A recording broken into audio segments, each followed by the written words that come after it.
Thank you. Hi, everybody. I'm Ash Barber. I'm the lead strategic communications at the Council of Australasian University Librarians, or CAUL for short, because it's a really long name. So presenting with me today is Rebecca Barber, the acting associate director of the library at Australian National University. So welcome to our session, By Design, CAUL's vision for an open future in Australasian higher education. We're really excited to talk about this and how we see libraries moving from advocacy of open knowledge ecosystems into co-creation of those systems. Before we go any further, I would like to acknowledge the country we're on. CAUL Council members are located throughout Australia and Aotearoa, New Zealand, and we acknowledge the traditional owners and kaitiaki of the lands on which we live and work across the region. We pay our respects to the Ngunnawal people of the lands of Canberra, where we meet today, their elders past and present, and we extend that respect to all Aboriginal, Torres Strait Islander and Māori peoples and First Nations people here today, and acknowledge the contributions made by our First Nations colleagues to CAUL and CAUL member institutions. CAUL recognises Māori as tangata whenua and embraces Te Tiriti o Waitangi, and is committed to working in partnership with First Nations colleagues. And I also want to acknowledge that sovereignty was never ceded, and that this matters deeply to how we think about openness, knowledge, and stewardship.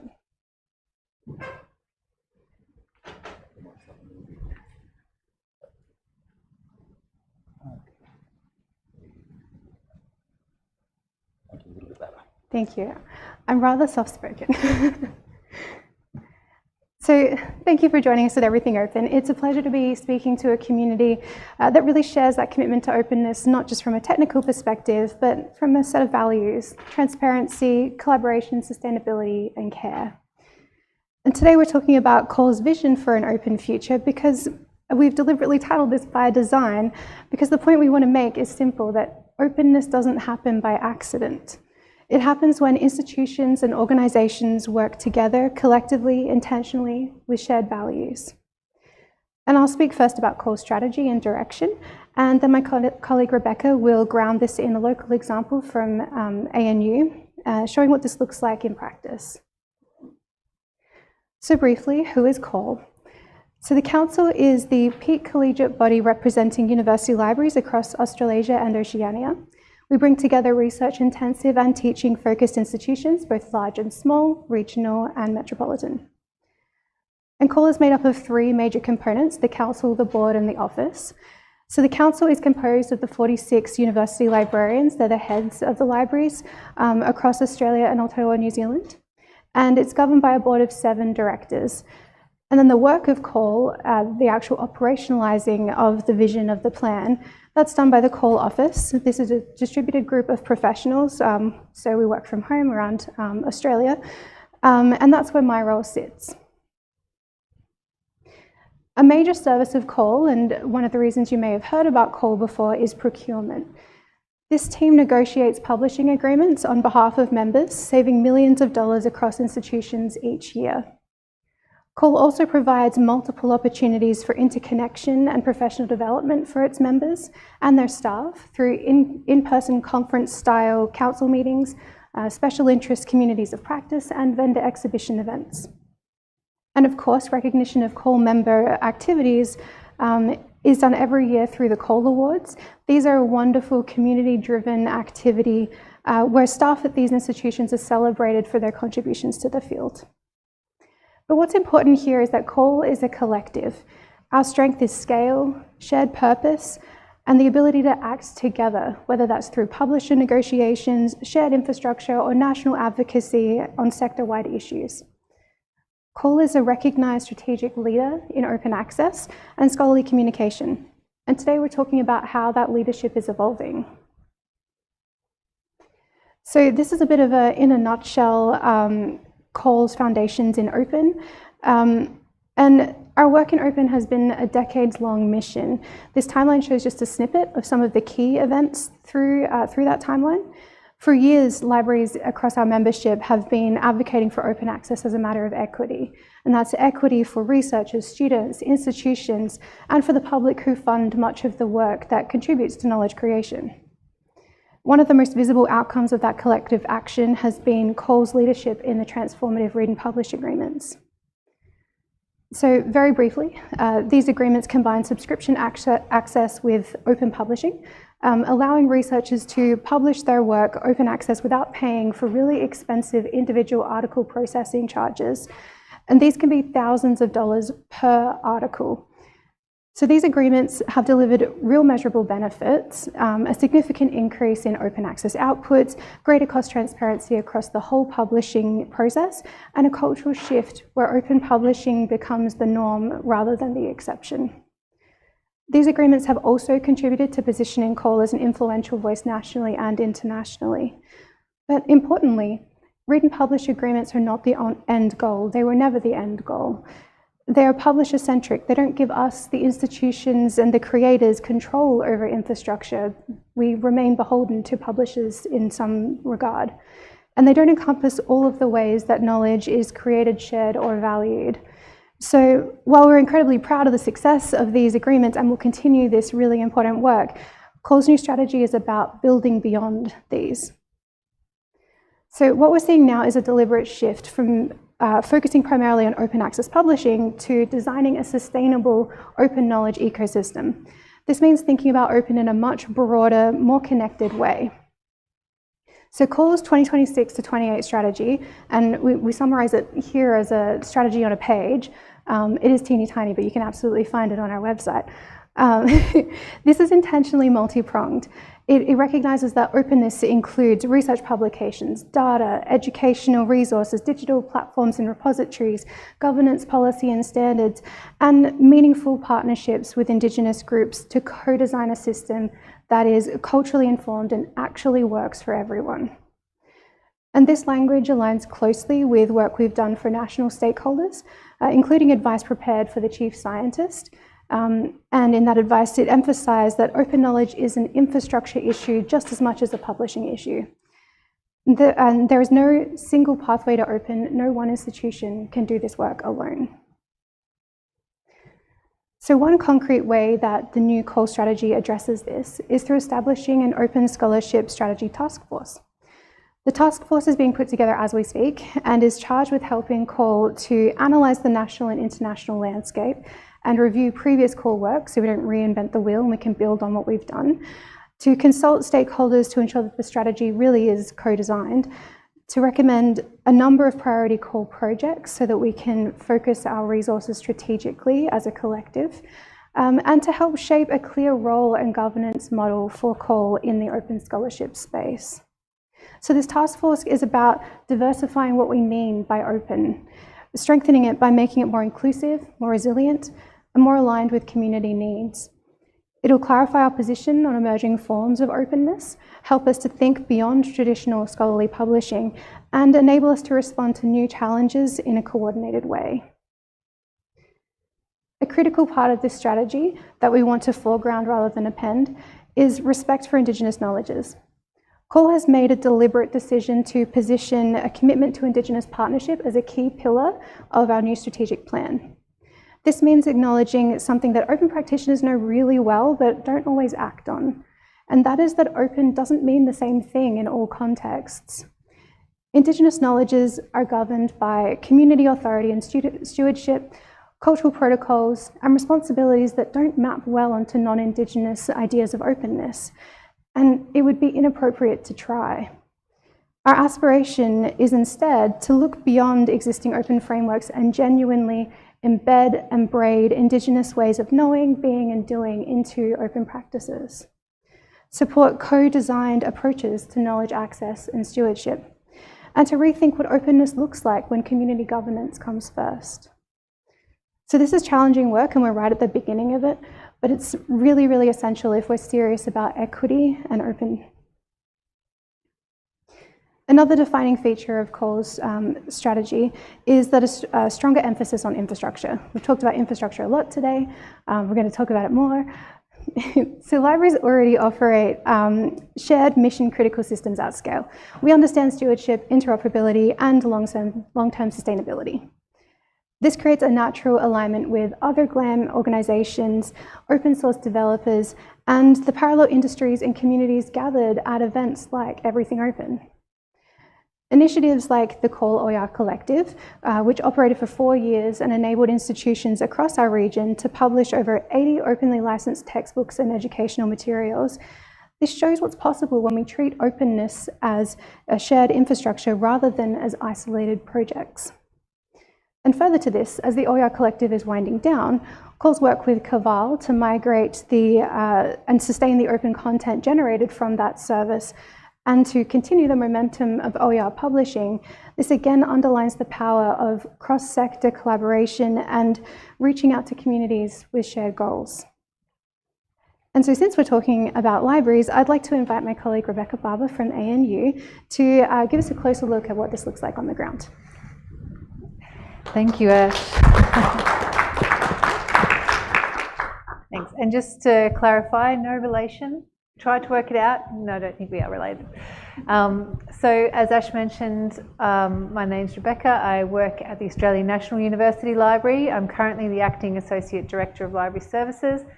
But in my substantive role, I'm the Senior Manager for Collection Access and Discovery, which is a fancy way of saying the sort of back-end functions of the library. So the teams that report to me look after acquisitions, cataloguing, subscription management, copyright and licensing, library systems, and also our open research repository, data commons, and the digitisation team as well.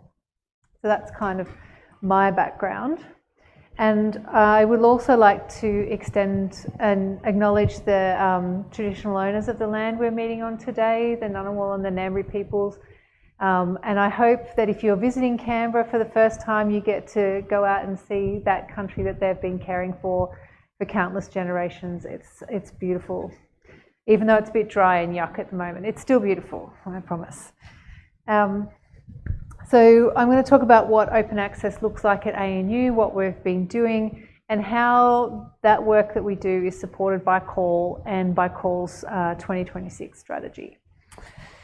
So the ANU has been committed to open access for a long time, and this commitment is action through high-level policies and procedures at the top level of the university that everyone is obliged to follow.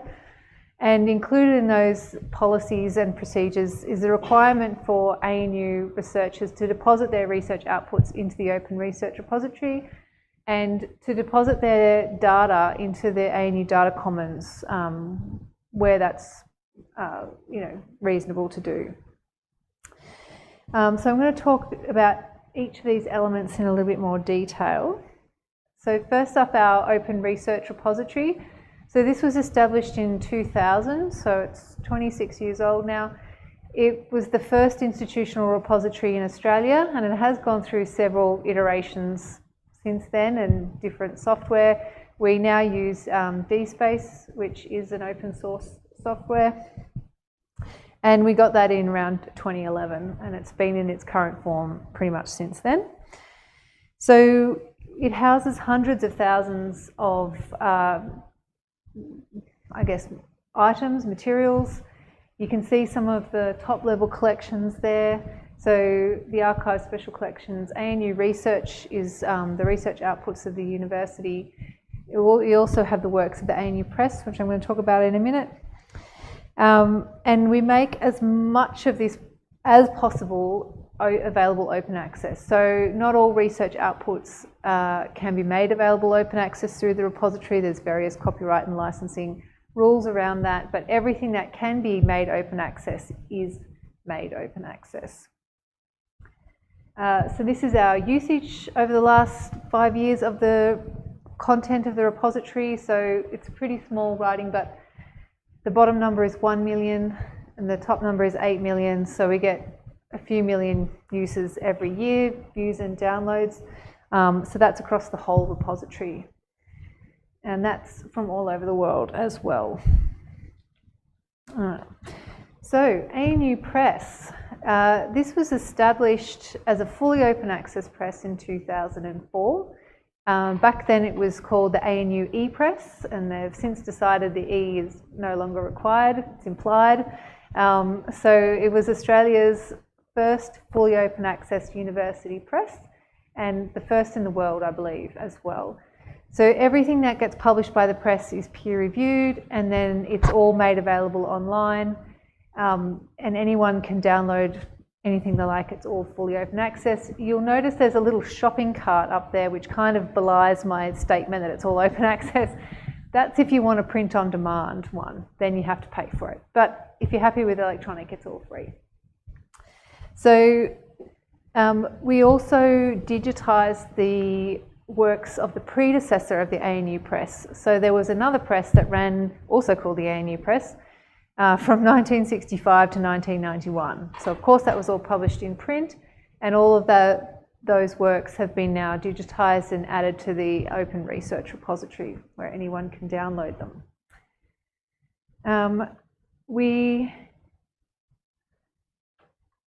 So as well as being available on the ANU Press website, all of the works, including the current digital-only works, are available through the Open Research Repository, and they've also partnered with databases like JSTOR and ProQuest, and all the works are available in there as well for people to find and use. So speaking of digitisation, the library has a digitisation team. It works with partners like the ANU Archives and other collections within the university and external to the university to digitise special collections and make them freely available online. This is the usage on just those special collections. So with the archives, that can look like, it could be the papers of ANU researchers. They often donate them all when they retire, and if for instance, with the anthropologists, that can be things like field notes and photographs and sound recordings and films. So it's really a diverse range of materials that's in there and that has been digitised. They also digitise the works of companies that have deposited their material with the archives at ANU. The most popular one, I think, is the Tooth and Company one, which is pubs in New South Wales. So if that is something you're interested in, the history of New South Wales pubs, and you'd be surprised how many people are interested in that, there's a whole collection up there that anyone can access and have a look at. So this is the usage through the research repository, but it's also, we've got some collections up in JSTOR digital collections. So they're all available up there for free. You can see this is the usage from 2025 of our collections. There's about 14, I think, that we've added to JSTOR.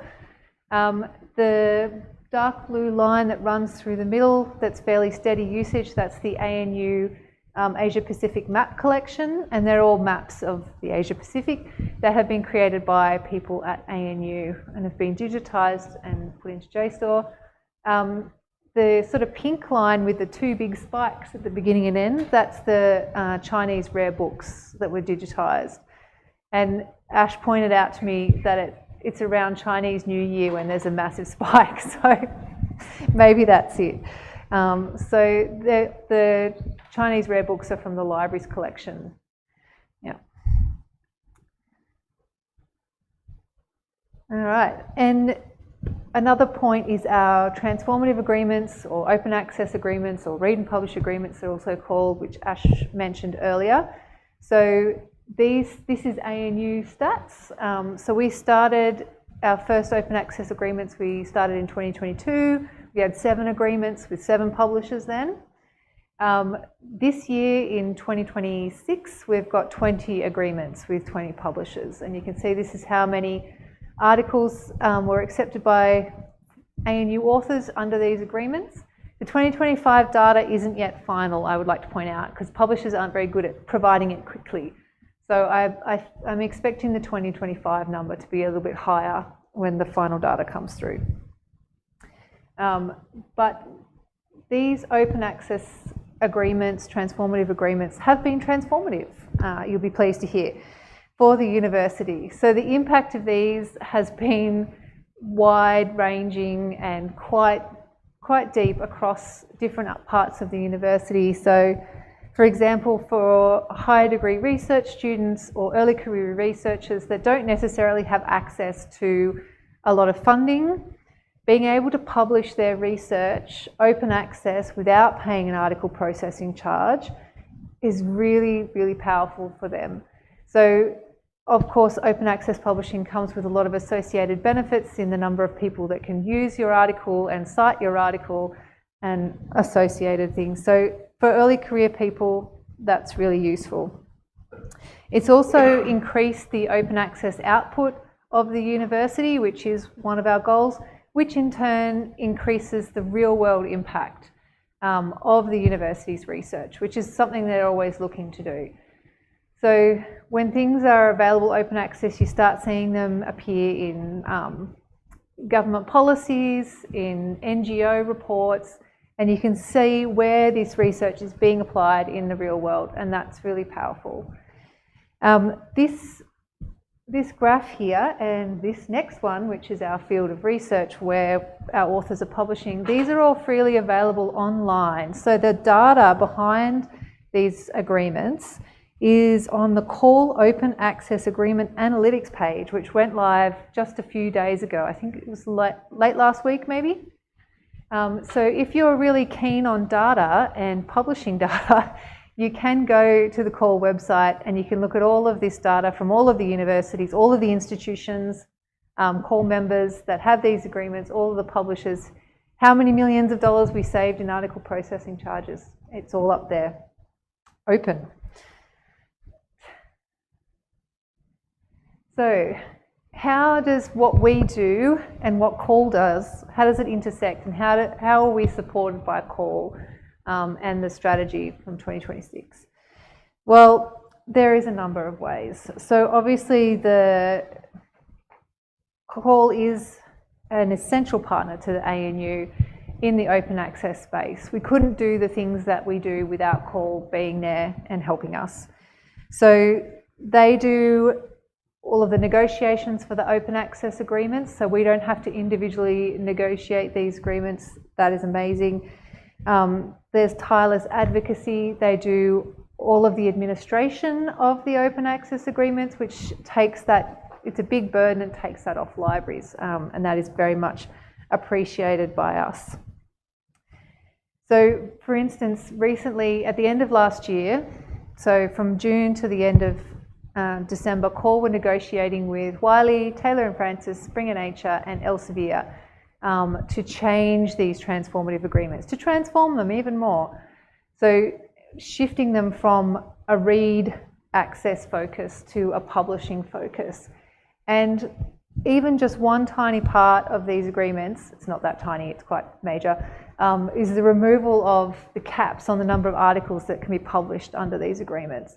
And having no caps is such a weight lifted off us because there's so much uncertainty and anxiety at the end of the year for authors. I've submitted my article, will it meet the cap, will it not meet the cap? It hasn't met the cap, and now I'm liable for $5,000 for an article processing charge. And then for library staff as well, answering all these emails and talking them down off the ledge. So that work by CAUL to get that agreement with these publishers, amazing. Thank you, CAUL. Another way that CAUL supports the work that we do is through working groups and the communities of practice that they run. So a number of staff in the ANU library are members of these, and they are really, really useful. They're invaluable platforms for information sharing, supporting the sector development and developing staff knowledge and expertise, and ensuring a consistency of approach across university libraries where that's something that's desirable. So there is a transformative agreements community of practice that a number of us are members of, and that has been so useful because we're still in the very early days of these agreements. They've only been going for about 6 years. So the first ones were in 2021. And being able to have a community around you who are all going through the same thing, we're all learning this as we go along, nobody knows, nobody's done this before, feeling our way forward, and being able to ask questions and share stories and hear what other people are doing and get advice from CAUL in one spot has been really invaluable for us. And lastly, CAUL does a lot of open access advocacy out there in the wider world. So they're talking to government, they're talking to these various organisations that have fingers in the open access pie, and they're presenting one united sector policy, and this is what we want, this is what we think. So you may remember a couple of years ago, the chief scientist at the time, Cathy Foley, put out a paper about open access, and this is how it's going to work, and this is how I envision it happening. And every librarian in Australia was kind of like, no, or sort of Cathy, but also not like that. But we had CAUL there, who could be the voice of the university libraries in Australia and present, coordinate with her, have a conversation. This is what we think and this is why we think that. So not having to do that at an individual level and not having to advocate for open access one-to-one is really valuable for us. We really appreciate the work that CAUL does. And then on that note, I'm going to hand back to Ash.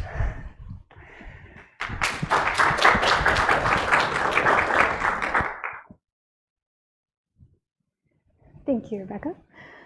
I think what's powerful here is that feedback loop. Local initiatives like repositories and open presses, this feeds back to the sector as a whole and helps to benefit CAUL and the direction for CAUL, and then that feeds back to the institutions and it becomes this wonderful cyclical effect. And that really is what CAUL is all about. It's how the strategy scales. It's local action becoming collective impact. And ultimately this work matters because it preserves institutional autonomy and it supports equity and positions libraries not just as service providers, but as designers of the systems that shape scholarly communication. So to close, I want to return to the idea of momentum. And CAUL's strategy is about building on what we've already achieved, so the trust, the infrastructure, the relationships, and using that momentum to design something more inclusive and sustainable. Openness is a shared project, a shared purpose, and it requires collaboration across institutions, sectors, and communities, and it requires intentional design. So, thank you for being part of the broader conversation today, and thank you to EverythingOpen for creating the space for it to happen. Thanks.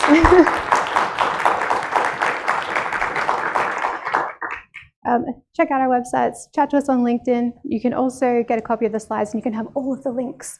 So, thank you. Thank you both for a wonderful talk. Do we have some? We have lots of questions.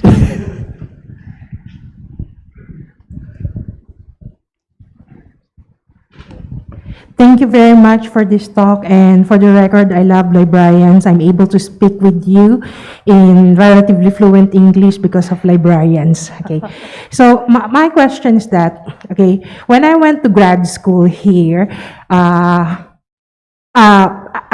had access to JSTOR, all those things, and then afterwards, after I got out of grad school, I realized that there's a lot of published peer-reviewed research that would be helpful for me as a practitioner in the industry. So I work in cybersecurity because I want evidence-based kind of research. And I realized that I lost access because I'm not, in uni anymore. And then I was trying to figure out whether my local library has access to these publications. Unfortunately not. So I still had access to ResearchGate, and sometimes I would reach directly to the researchers if they're there and ask for a copy of their published work. Sometimes they respond, other times I'm just completely ignored. So I specifically went here because I wanted to find out, although you are CAUL with a U, what if there's a member of the public who doesn't have access to university, doesn't have didn't get to study there, but they needed this particular, title, and it's not available publicly on the internet. And there may be an abstract, but the whole body is not available. So how can, knowing this, because I would love to know whether I could tell them, oh, you can go to this website or ANU or something and be able to get that information. Or could it be that they just turn up to their local library and say, I need this, could you just request that from a certain university library? If you could just maybe provide some tips. Yeah, there's a few things I can think of off the top of my head. The first one is that there's something called OpenAlex, which tracks all of the open access. So if you Google OpenAlex, you'll see it. They have a plugin, and you can add this plugin to your browser, and it will tell you, if you're looking at an article, it will tell you if there's an open access version in an institutional repository somewhere, and you can just get to it and get to that open access version. Sometimes that is the author accepted manuscript or like a pre-publication version of the article, but the information should be essentially the same. Second is, if you graduated from a university and you are an alumna or an alumnus of that university, quite often the license agreements that universities sign with database providers allows alumni to access that resource. So I would contact your university that you graduated from and see what access they give to alumni. At ANU there are some licenses that do allow alumni access. And thirdly, yes, if you're not currently a member of any library, the university you went to doesn't have that, you can go to your local public library, join it, and ask for an interlibrary loan or a document supply, and they will get it for you. Yeah. That's okay. That convoluted process is exactly the problem we're trying to solve. Could we grab the name of that browser extension one more time? OpenAlex. So, yes, thank you. ALEX. So OPENALEX. Yeah. Cool. Thanks for your talk on what CAUL is doing. I was wondering if CAUL publishes the details of how much they have to pay the traditional publishers like Elsevier under these open access agreements with them, and also if there's a role for the public in helping get a better deal and advocating for open access. Thanks. Well, the second part of your question, I feel like we should chat later because that sounds fantastic. The first part, a lot of deals are confidential, and the CAUL is a middle person negotiator for the institutions to then sign on to deals individually. And so there will be variations in different deals. So a lot of that financial data isn't public, but there is some data, as Rebecca mentioned, on our website. You can check it out. Yes, so unfortunately a lot of them are commercial in confidence. CAUL is pushing for greater transparency around this stuff, but they are commercial entities and they don't want other people to know what everyone's paying. So, yeah.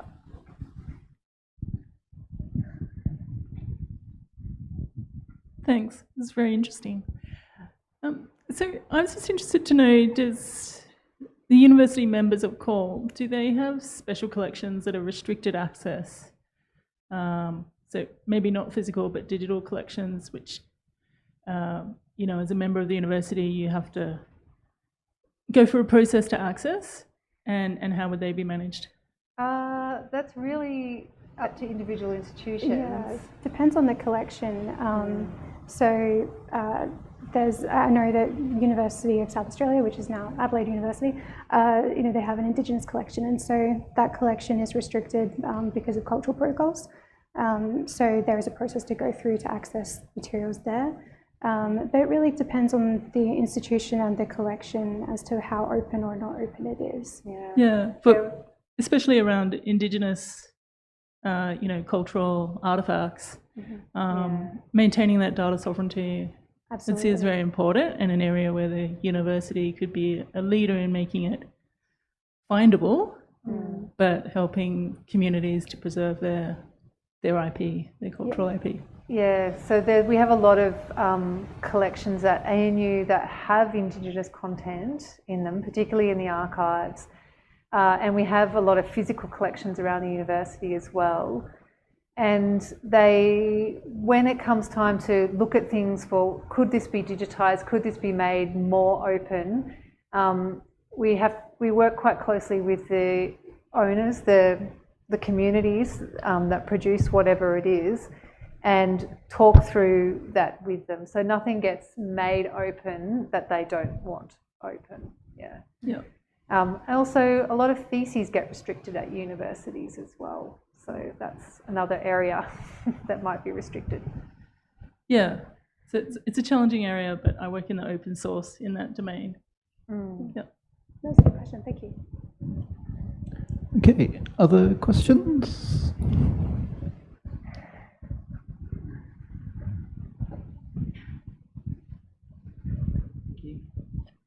Hello, I'm just after your opinion on this actually. The stats on, I was just intrigued by the discipline numbers for the read and publish agreements, because it strikes me that it might be a bit dangerous to try and interpret those without context. And one of the things I'm thinking of is, like, I think it was physical sciences or something that looked quite low, but I'm assuming one of the reasons for that is that so much is already published open access with no article processing fees anyway. So I guess I'm interested in any thoughts you have on those patterns. Give it back. Yeah. So that's fine. That one.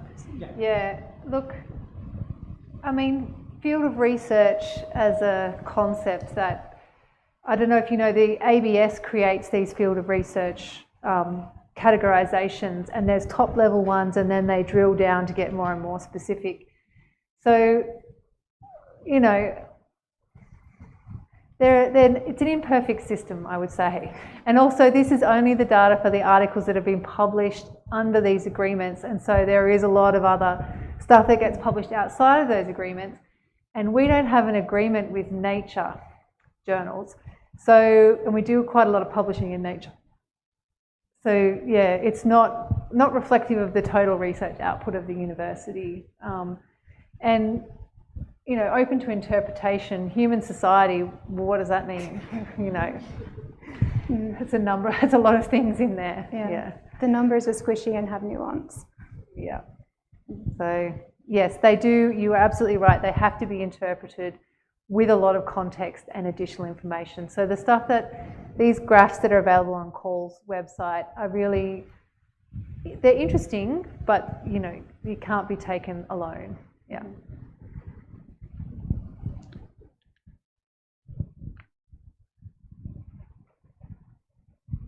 Thanks. I've just got one more suggestion for getting access to academic journals and so on.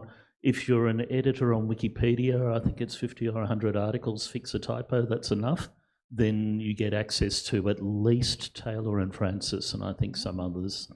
Oh, good tip. Thank you. That's awesome. Yeah. Good to know. Any other questions? Also, just a great shout out for being an editor for Wikipedia. Yeah. Nice. One quick question of my own, different vein to the others. Of the digitization efforts that CAUL's been involved in, do either of you have a personal favorite or collection you're proudest of? Well, the digitization efforts are institution level, so we tend to. Yeah. Do you have anything at UniSA that you want to talk about?